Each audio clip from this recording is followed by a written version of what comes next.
let's move on and get familiar with 4 more cases of innovations that have come from the University of Helsinki.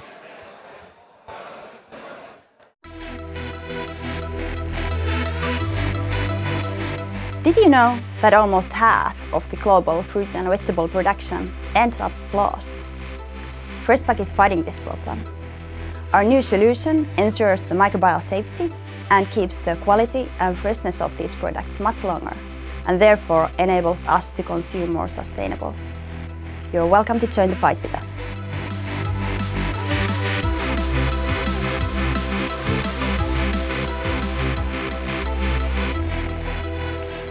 Hi, I'm Emmy from Freshpack, and I'll be there with my team and tell you more about our new active packaging technology.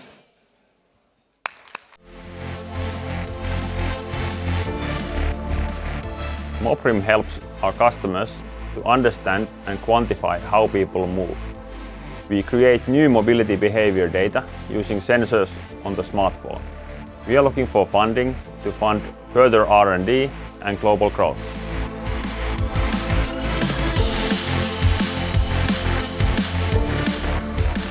Thank you. That was serious. Hannu there saying something about smart mobility. I'm Petri from Moprim. We are on your left side in a box with Julian. Come and talk with us about smart mobility. Thank you very much.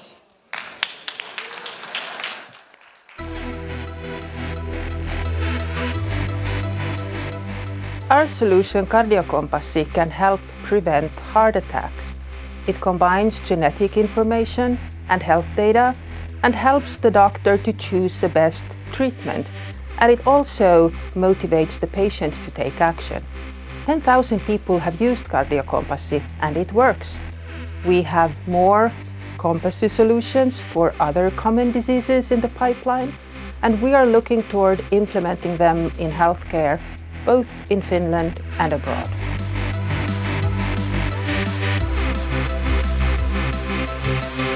Hello, I'm Elizabeth from the KardioKompassi team. Our stand is at the far end of your left-hand side. I'm looking forward to meeting you there. Thank you.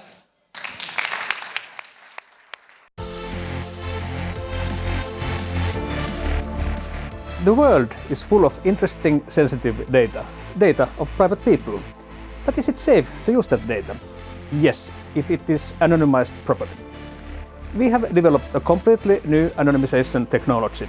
It's based on neural networks, it is massively faster than other existing techniques, and it supports data types and use cases that may not have been anonymized earlier. At this point of time, we are looking for investors and go-to-market partners.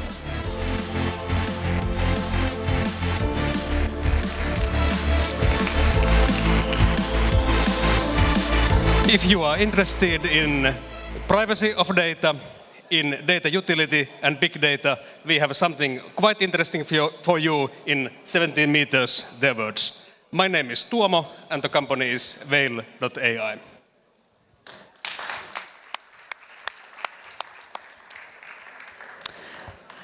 Thank you very much to all the case presenters of the innovations.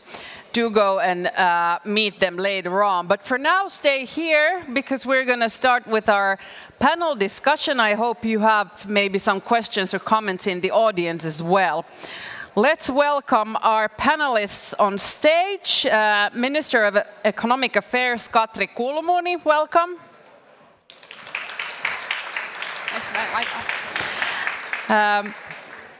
Patrick Ennis, he's the venture partner at Madrona Venture Group. Welcome, Patrick. Edvard Haeggström, he's the professor of material physics at the University of Helsinki, and he's the CEO and founder of Conform Finland. And Rebeca Hwang, who we met earlier, co-founder and managing director of Calais Ventures. Welcome back. Okay, I'm gonna start with a question which might seem to you very obvious, but still I'd like to get your answer to it. Why do you think it's important that we turn research at universities into innovations? Why not just leave it at research? Who wants to start? Well, Katri.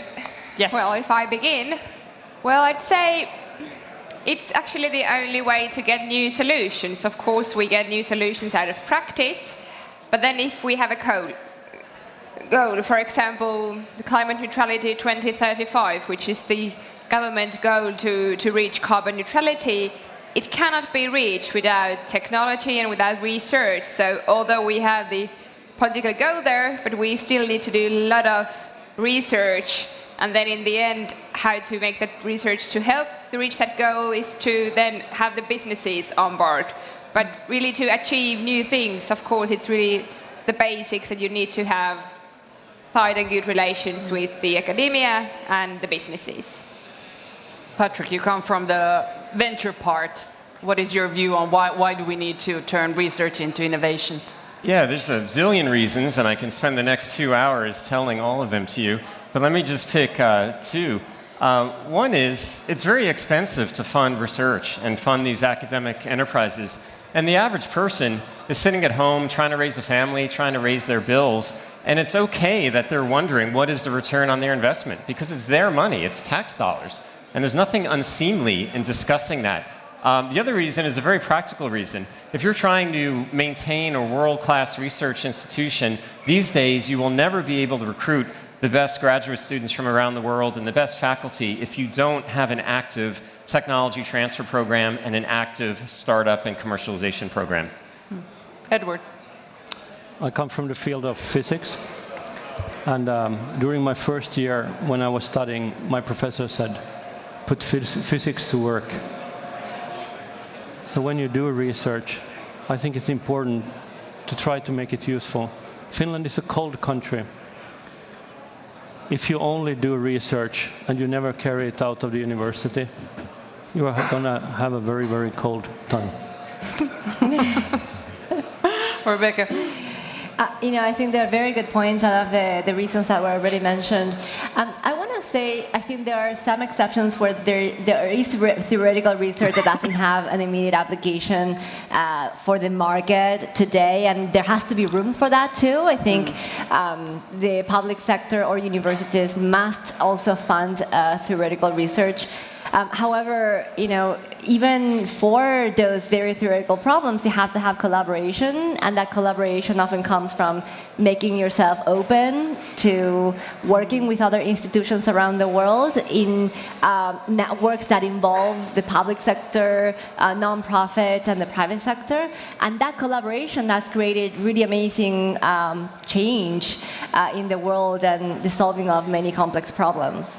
And so sometimes you just don't know which of the research programs that you have in the university should be purely for the exercise of the mind and which ones have potential out there.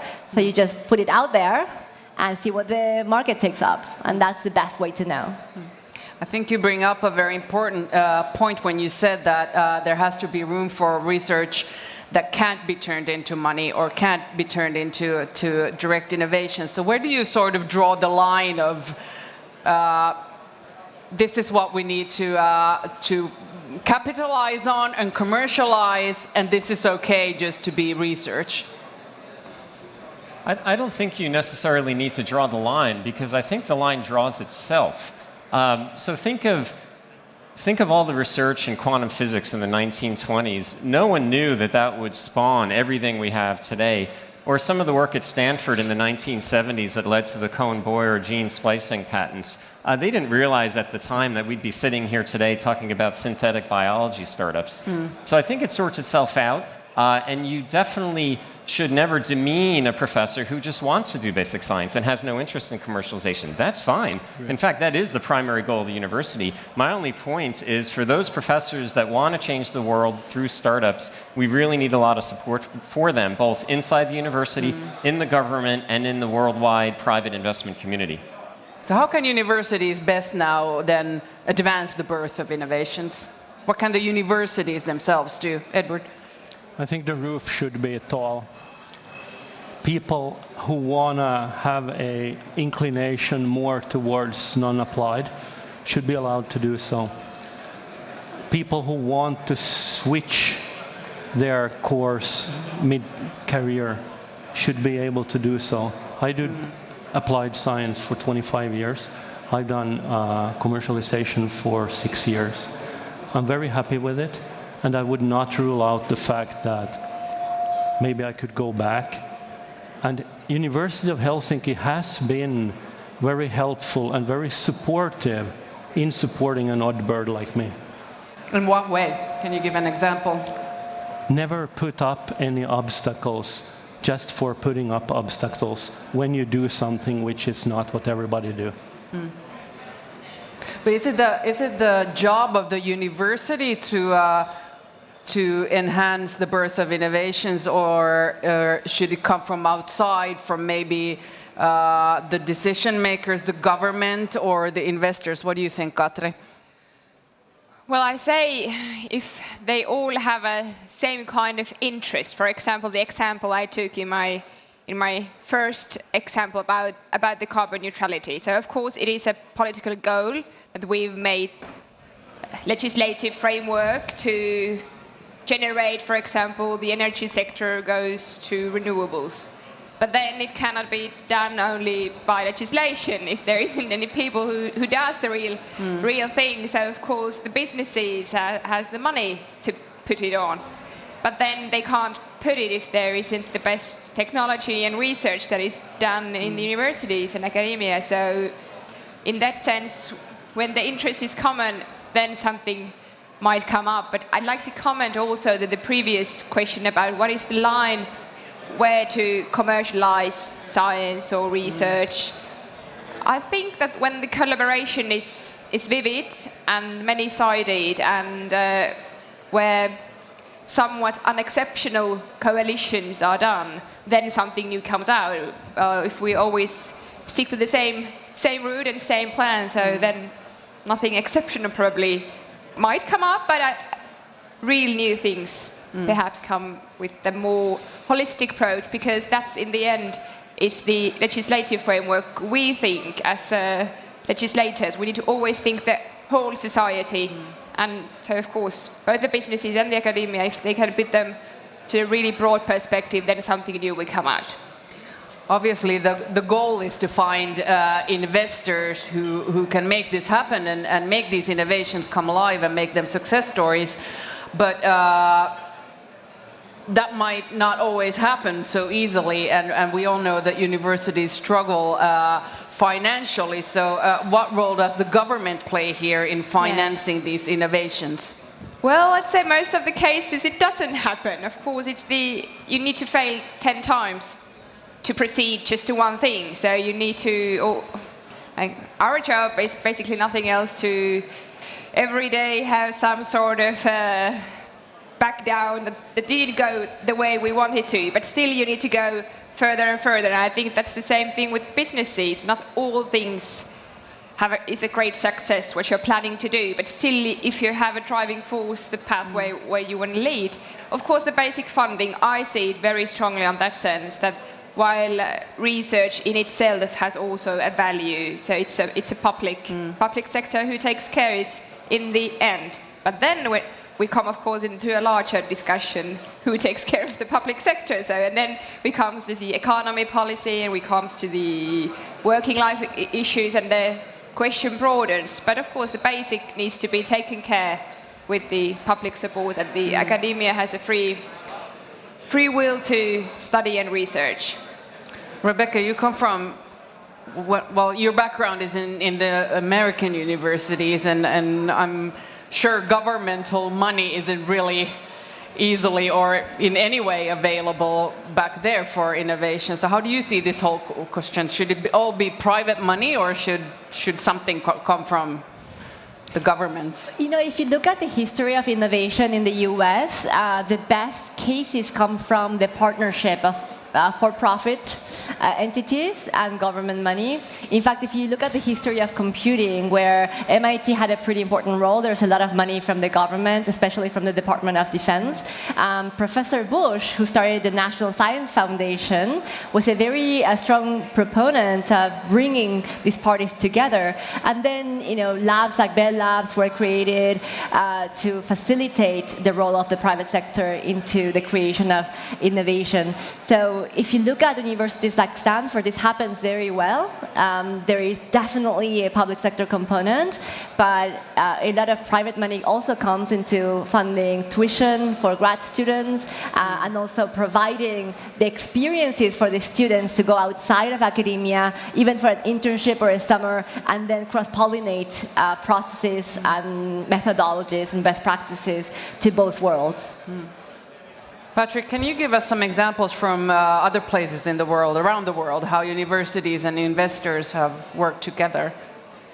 Yeah, we see it everywhere. I always like to talk about Singapore and how they do it there. It's a relatively small country, but their output is amazing, normalized per capita.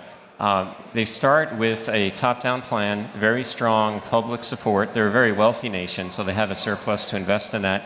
But they don't rest on their laurels. They've been attracting international venture capitalists for more than 20 years, both by investing in venture capital funds and just being open to having European and American venture capital funds locate in Singapore. And that's a real big advantage. I think Slush is incredibly important. You may take it for granted because you're here in Helsinki, but there's 25,000 people from all over the world, and I think 6-7 years ago this was a 200-person conference. So just bringing in people, investors and entrepreneurs from all over really helps. I've been coming here since 2008. Dr. Jussi Westergren, who's in the audience, brought me over here, and ever since then I come on a regular basis because of the talent. So even though the population is relatively small, much the way it is in Singapore or in Israel, you can really punch above your weight, as they say, because size isn't necessarily a proxy for value and achievement. That's a challenge for big countries like China and the United States, but a small country can really change the world with a few great startups. What else do you think we could learn, for example, from the Singapore example? So I think it's also learning how to culturally celebrate and reward failure. That sounds silly. You've got to, let me just say it again, you have to celebrate failure and reward it. You can't wait until the future success. It has to be at the time of the failure. Otherwise, no one's ever going to take the risk. Now, the balance is, it shouldn't be stupid failure, and if I could define stupid failure, it would be easy. But if you look at Silicon Valley, it's a geography that's been built on failure. I think that's something that is very difficult for us Finns, failure. I mean, there's a saying that Finnish engineers like to try out something 5 times to make sure it really works, and 5 times it's worked well, and they're still unsure about whether they can launch it. So, Rebeca, you talked about failure. What's your advice to people who are scared to fail and actually learn from that? So I'm going to start by disagreeing with Patrick, because the best panels are when panelists are fighting with each other. So I'm going to fight with Patrick. I think he's right, but there's one caveat to the concept of failure. When people come to Silicon Valley, they say, oh, like here everybody celebrates failure, right? They come to my class and they say, I failed, yeah! And I said, no, we don't like failure. They're all A-type people. We all want to be successful. It's not celebration as much as it is tolerance of failure, and that there's always the expectation that you learn something very concrete.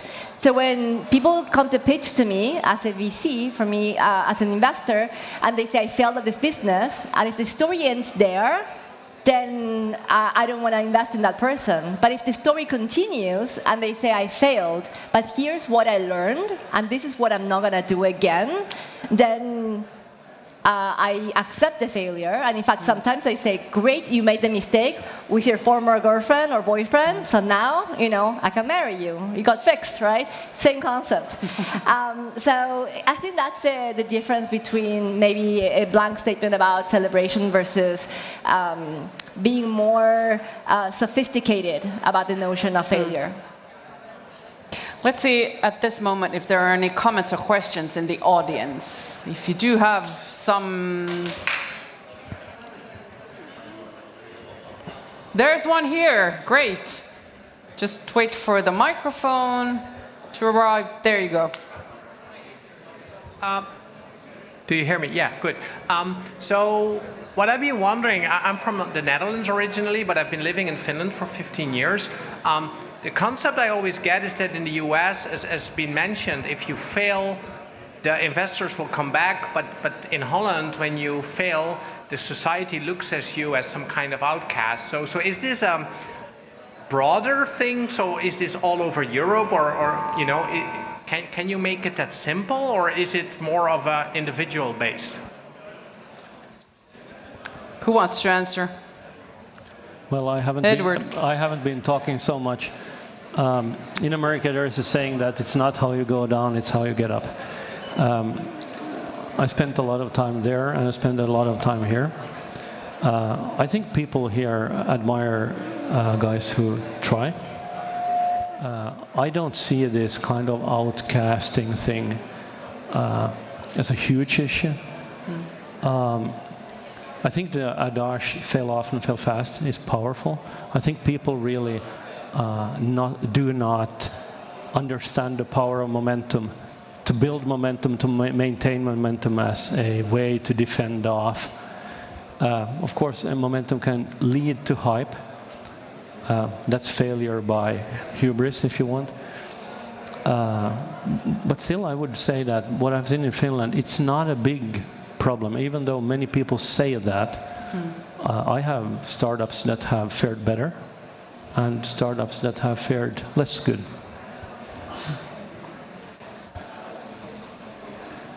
Maybe it's about the scale of the failure. Or the blatancy.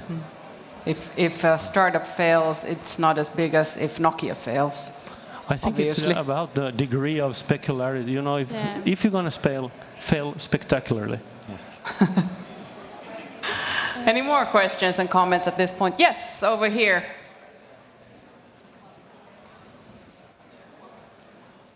Thank you. I've heard from one of these platform companies that the startups in Europe tend to be not aiming as high as the startups in US or in China. Do you share my thought, and if you do, then what should be done in this case? Okay, let's start with Edward and then Rebeca. I want to answer a question directly. One of my startups is called Nanoform. I want to ring the bell in New York Stock Exchange. Is that high enough for you?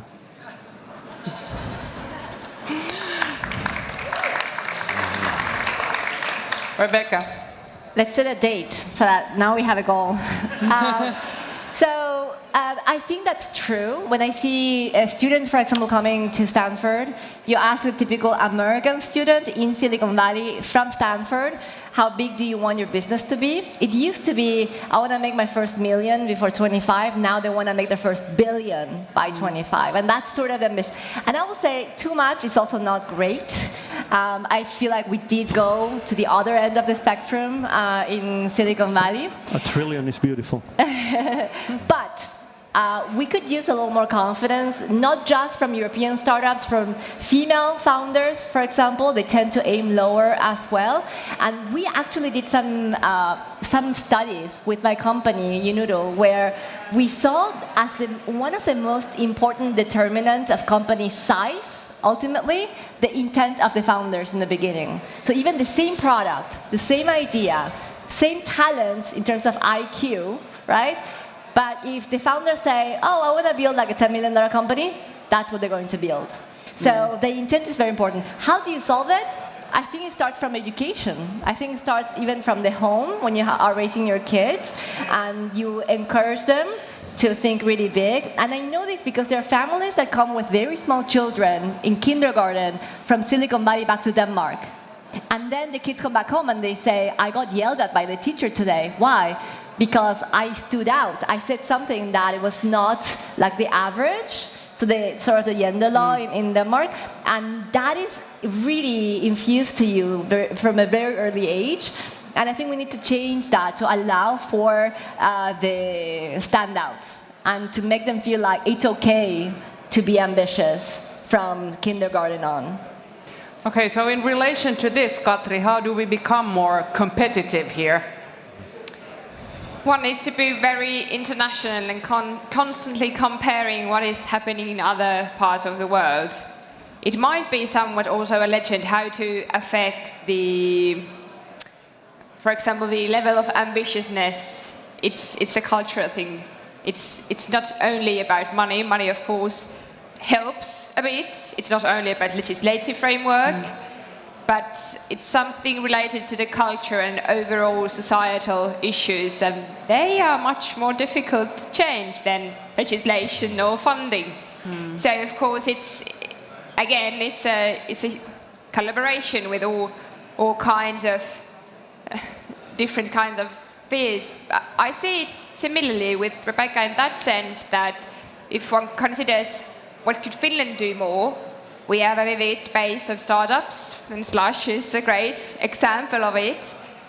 But how to help it already in the earlier stage of education? We are now gathered here in the hall of Helsinki University, but what about the groundary education, secondary education? Much could be done already there. So I think and that's partly where the culture is already being framed. So it's really, really important in that sense that all the levels of education are involved with the entrepreneurial attitude that one wants to achieve and solve the issues. While we cannot solve the climate change only with legislation. We need to have the technology and the businesses who are driving it.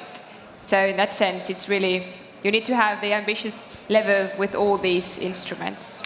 So I have to challenge you a little bit on that, because everything you said is probably absolutely true, and we need to be competitive. But as you well know, many previous governments have cut from education and research and innovation, and there's people maybe feel that there's a controversy there, that we should innovate and we should research and we should have a great educational system, but there's no money for it. So how is your government now going to solve this?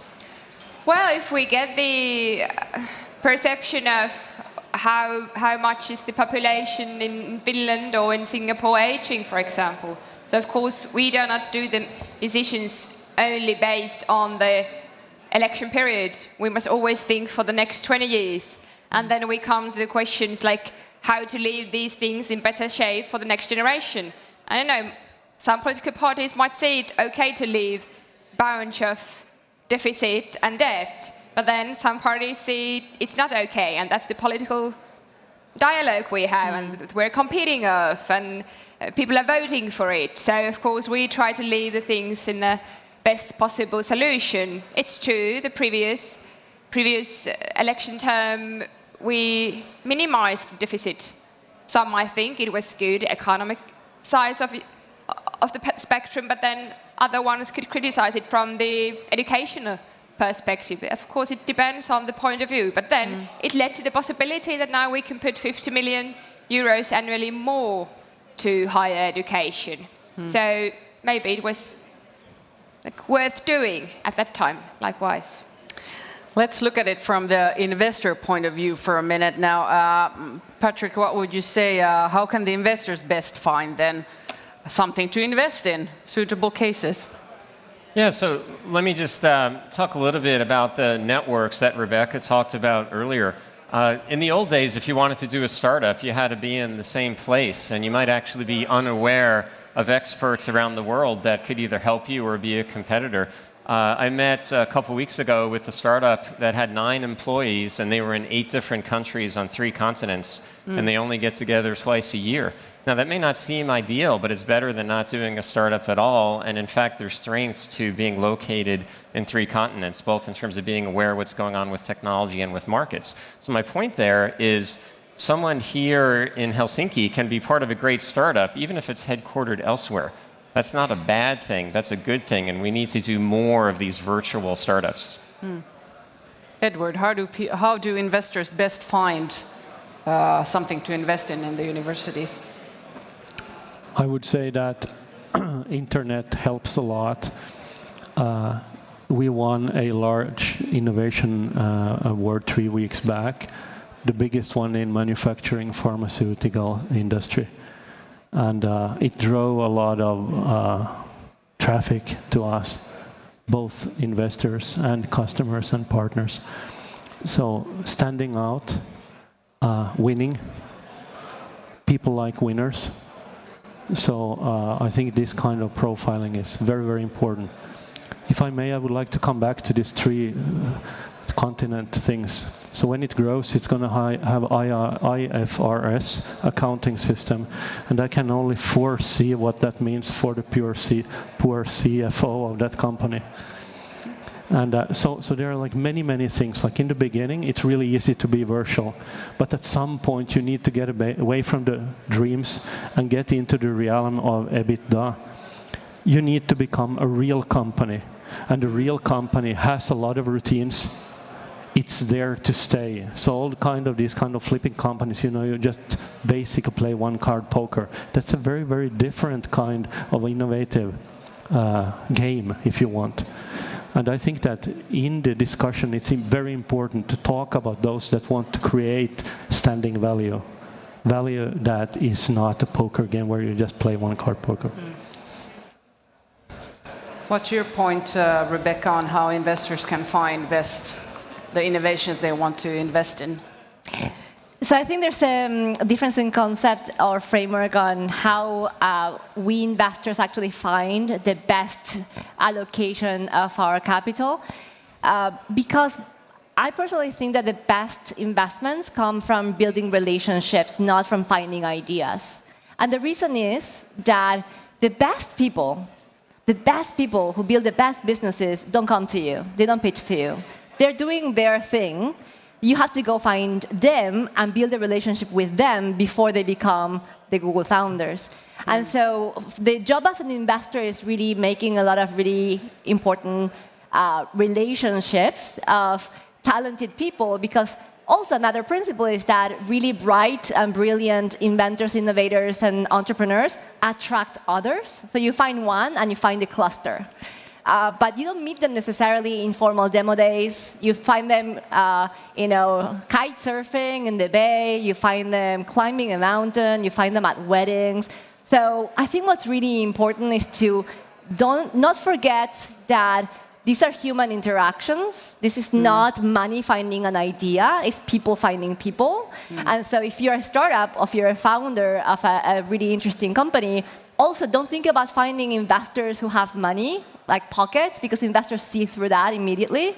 Think about building meaningful exchanges of knowledge and ideas that build long-term relationships, and those are going to be the people who will fund you, even after failures, because they will know you as a repeat entrepreneur, and that way you can have a career as a serial entrepreneur. Do you believe in sort of old-fashioned type pitching, like the Lion's Den or so forth? Does that still work? I think as exercises are great practice for especially students and first-time entrepreneurs to get into an environment where they're challenged on their assumptions and hypotheses. But in general, you will have to go through some of those processes and then build a network. And I think that's the most effective way for you to get resources for your... Yes, Edward, you were shaking your head. I think there is, of course, nice to have a lot of hype. If you want to build something that lasts, you need to be meticulous. I agree with you that personal relationships are very important. Every time somebody invests in your company, you're going to be hooked up with this person. Then if you contemplate doing an IPO, as I am, this family thing changes a lot, because all of a sudden you get faceless owners. And making the transition from selling dreams, what the company could be, into a transition where you are looking at EBITDA, the timing of that mentally and also on the calendar is very, very important, as I have learned now. I consider myself to be a pure amateur. Come on, I'm a professor. But I learn fast. And these kind of psychological things that goes into business creation, they fascinate me. So how much support can universities give students in these situations where they might want to turn into entrepreneurs and know where the time is to turn those dreams into something real? So is there know-how in the university to... Who want to take that? Well, for both of you, the question, yeah, but Rebeca. Yeah, I think events like this are great places for experimentation. You get to practice the creation of ideas, companies pitching, and then you see the feedback from people that helps you develop and grow as an entrepreneur, as a founder. So in universities like MIT and Stanford, the most successful programs were actually not started by university officials. They were started by students, self-organizing and creating opportunities to be able to make mistakes without being judged by it, right? And so supporting students who want to take the initiative of organizing programs, events, pitch sessions, I think that's the best way to ask an authority figure in government or university to help those students. And sometimes it's just getting out of the way. I asked Korean students, what is the main obstacle for you to be successful? And they all said in unison, my mother. So if your mother doesn't call you every day to tell you you're bad because you're starting a business instead of going to work for Samsung, that's enough, just get out of the way. And sometimes universities do that. They call you every day and they say, where is my paper? Where is the citation? And that is really detrimental to the motivation of students. What do you think, Edward, here in Helsinki, University of Helsinki? Is there enough know-how to help the students to go forward with their innovations? I think there is enough know-how, but it's scattered. So I think that if the university would like to do something, these kind of things where you try to pull like-minded people with experience together, I think this is absolutely correct strategically.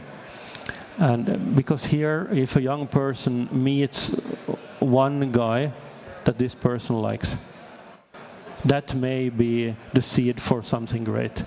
So the university has enough networks, but they are too scattered here and there. Somebody knows a little bit. Effort to consolidate, condense the networks, I think should be ongoing. Patrick, your views on how universities can actually enhance the entrepreneurship of students? Yeah, I agree with everything that's been said. I think flexibility is a real key. So if a student wants to take a semester off or a year off or 10 years off, like Rebeca is in the middle of doing, Stanford, we've known each other for 11 years, but she should be able to go back and finish her PhD if she wants without having to deal with paperwork, right? So I think the flexibility for students and professors is really key. But one thing related to geography, this is a trick question. The two biggest companies in the world, the two biggest tech companies in the world were not founded in Silicon Valley. They're not in Silicon Valley. They're Microsoft and Amazon. They were founded in Seattle, which is this teeny town of, back then, 300,000 people. Raining all the time. And raining all the time. Yeah, and it does rain all the time, which is why there's only 300,000 people living there.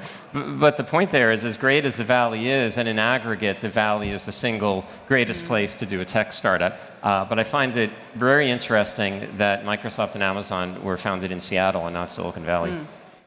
So how can we, Katri, how can we create a system where students, at least who here in Finland, feel very pushed to graduate because we want them in the workforce and they have a certain amount of money to use for their studies that come from the government, and which is very generous compared to many countries. But if they want to take this time off and maybe go be entrepreneurs, innovate something, and be productive in that way, can we build a system where this is possible? Yeah, you need to do it at the same time. But it can be done at the same time. So, of course, I believe in that while educating, things, for example, the constant learning, while the working life has changed, that you need to constantly do and evaluate your skills and to think what else could I study to or research in my skills to be professional in working life also after a decade. So, well, hopefully, I guess university might have better answers to these. But of course, I hope that the studying climate is supportive in that sense that you can both do the research or have the family and graduate and live your life in a good manner. And of course, we try to do the supporting side, but then, of course, we hope that the person also generates something in there. So hopefully, and of course, it depends really on what you want to do or where your goal is heading. But to combine things again is a key word, I'd say. Why to wait before graduating to have the business? If you want to have business, why can't you start thinking it at the same time? Edward. I met in the pharma industry a similar question. How can you have innovation in an industry where safety is most important? Safety comes from highly regulated procedures. So how can you innovate where you, by definition, can't follow old protocols? This here actually bears on the question, why should universities conform? You know, it doesn't matter if you are almost graduated or not. You have learned a certain pensum from the school, and if you have done a startup, I'm sure it's worth 10 courses of classwork. So this will to have an orderly society, and at the same time, the will to have controlled chaos. I think this is at the core of the question, how can you manage innovation? How can, in the university, we allow people, it doesn't matter if you don't graduate, because you have learned so you can become productive, you can have a high lifelong learning. On the other hand, if you want to control, you need to have numbers. And that's why people want to have so and so many graduations. But it doesn't matter. You make a strong assumption that when you graduate, you're ready. When you graduate, you can become useful. But I fail to see why are you so much more useful if you have done 95% of the classwork. But binary, you are not graduated. And I think that this discussion on the OY Finland AB level and also on the university level is very, very important. How to look upon this, how to think about this. Because it strikes at how can you have control and chaos at the same time. And that you must have in order to create grand new companies. So how to make the university system more flexible? I think so. Yeah. Okay, great point of view. We have maybe time for a few more questions from the audience, if there are some. Yes, over here. Let's get the cube. There it is. Hi. Is it? Yeah, hi. So I am actually seeking advice, and I hope I'm not the only one in the audience here, but I am currently a postdoc at Columbia University, and I have bubbling thoughts that I'm thinking could turn into a startup. But at the same time, I have a professor who's just into basic science and is not thinking about the potential of where it can go. So, and I don't know what I'm doing, so I only have the idea right now. So what would your advice be? What should I do from here? Go for it. Yeah, I think, when I talked about building those relationships, when I decided to be an entrepreneur, so I had a PhD program with this professor who was really brilliant and had a very big name around his field. And he called me to go to his house to tell me he was very upset that I didn't take his class. So he made a big deal about one, of many students who had the audacity of not valuing the class he was teaching, and he was extremely offended by that. And I thought, I have to expand my world, because if I'm surrounded by people whose egos depend on a student attending their class, I'm not going to be happy in this ecosystem. So I actually met Edward Jung, who founded a company with Patrick.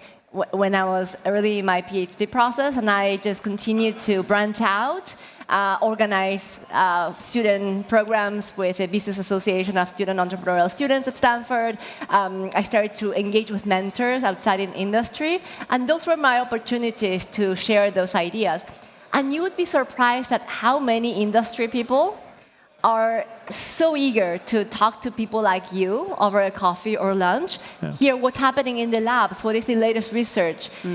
They will buy your lunch and take you out. And so it's just putting it out there that you're willing to have those conversations, and very quickly you'll build a very interesting network of people who will help you. Edward, you're from the professor side here. I absolutely agree with Rebecca, and I hope I never force my people to come to my class. And I think that what was said about trying to strike these connections, it's very well spent time. And I don't know if Vector can give a promise here, but I think it should be awarded a lot of credits. Maybe 25% of the entire MSc degree, if you have enough of them. Because this is like, you know, most people would probably think now Haeggström is crazy again. But think about it. You would say, you can earn 25% of all the credits you need for graduating if you build up a network that has commercial value. And I'm sure that it's hard to describe it. You can't write it in paper what it should look like. But seasoned people will immediately be able to say whether it's in principle there or not. So this just is an idea. I'm not sure whether somebody will buy me lunch, but like these kinds of ideas should be open for discussion. Very interesting point of view. I think maybe one more question, if there is one. Yes, over here.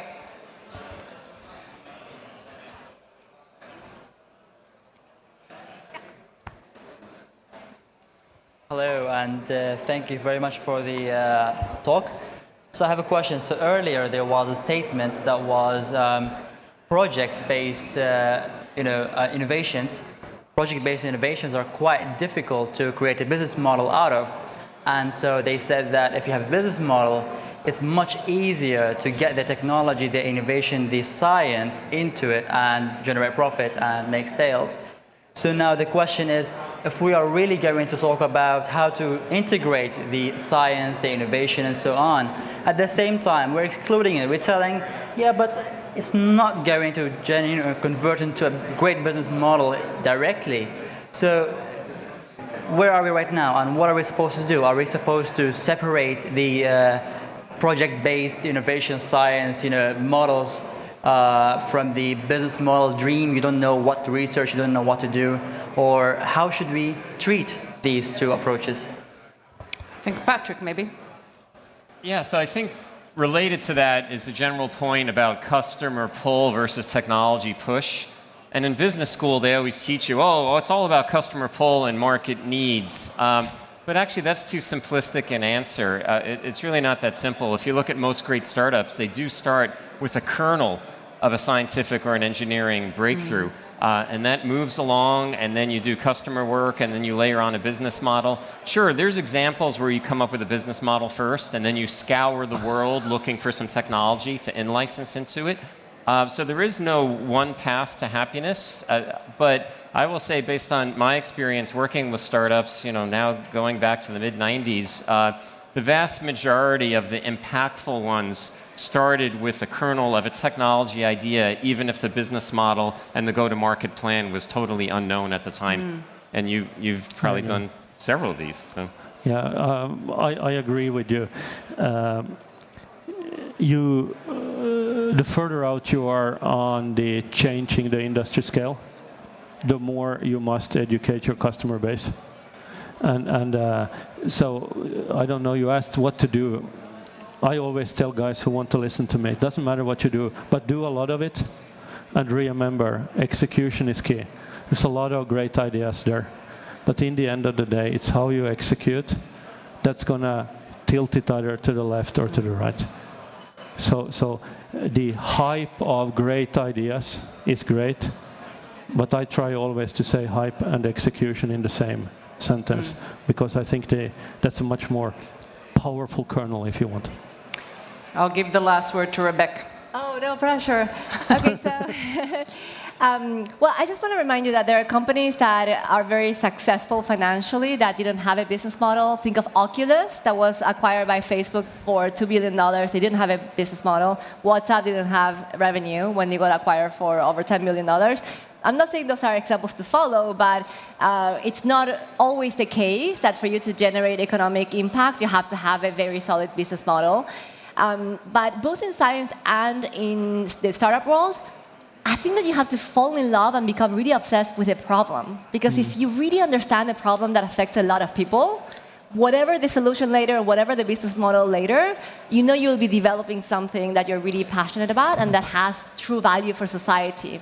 And if you do that, the later stuff will come naturally. I lied. Edward will get a short last comment. I'm referring to a conversation we had with Patrick before we got onto the stage. One of the things that I have learned is one cannot do one's homework thoroughly enough. Even when one comes from the scientific world, where one is supposed to master in a scholarly fashion the background, I have seen that the business actually requires equally much, maybe more. I think the takeaway for me, at least from this panel discussion, is that there's a lot of interest in being entrepreneurs. There's a lot of interest and support in turning research into innovations. I think maybe what was a new thought for me was that the universities need to look at it more flexibly, like you said, give more room to it for it to happen. Thank you very much, all panelists, and let's give them a hand. Thanks. Nice to meet you.